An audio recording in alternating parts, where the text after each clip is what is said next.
Curzon হল থেকে হারুন ভাইয়ের ভাতের হোটেলে যাইয়া ভরপুর ভাত খাবো, কারণ ওইখানে ভরপুর ভাত দেয় হারুন ভাই। আচ্ছা হান্নান কাকা, হ্যাঁ মানন ভাই, মাটি ভাই, মাটি ভাই আর বাবু ভাই, বাবু ভাই। আচ্ছা এখন আমরা যাইতেছি কোন ভাইয়ের কাছে?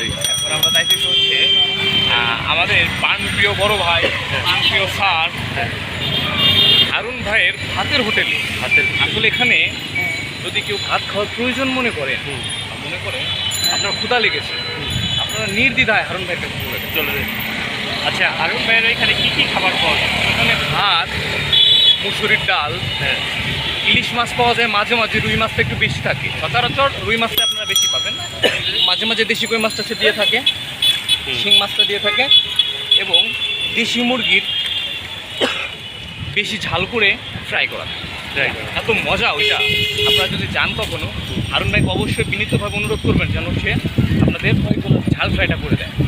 ঝাল ফ্রাইটা এত সুস্বাদু এবং মজার হয়ে থাকে যে আপনি একবার যদি সেই স্বাদটা গ্রহণ করতে চান তাহলে আপনি বলবেন যে আপনি হারুন ভাইয়ের সাথে বিয়ের বন্ধন আবদ্ধ হতে রূপে থাকতে চান। হারুন ভাইয়ের সেই রান্না যখনই আপনি আপনার ঠোঁটকে স্পর্শ করাবেন তখনই আপনি মুগ্ধতার এক ছোঁয়া পাবেন, যা আপনার আত্মা পরিতৃপ্তকে একদম তৃপ্তিতা দিবে।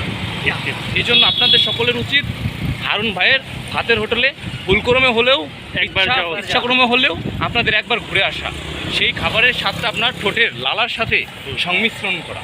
আচ্ছা আচ্ছা ছোয়াদ, তুমি কার্জন হলে গিয়ে তোমার ওইখানে অনুভূতিটা কেমন লাগলো? বা ওইখানে সুন্দর লাগছে, পরিবেশটা অনেক সুন্দর, চারিপাশের পরিবেশ আরও সুন্দর।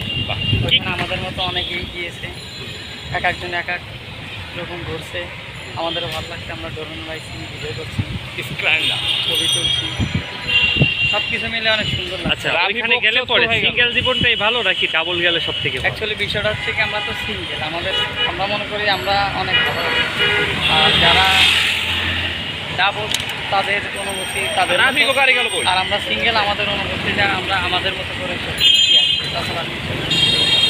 ঠিক আছে, পরবর্তীতে আবার নেক্সট ভিডিওতে আমরা এখন আমরা ঢাকা বিশ্ববিদ্যালয়ে চলছি কাজ।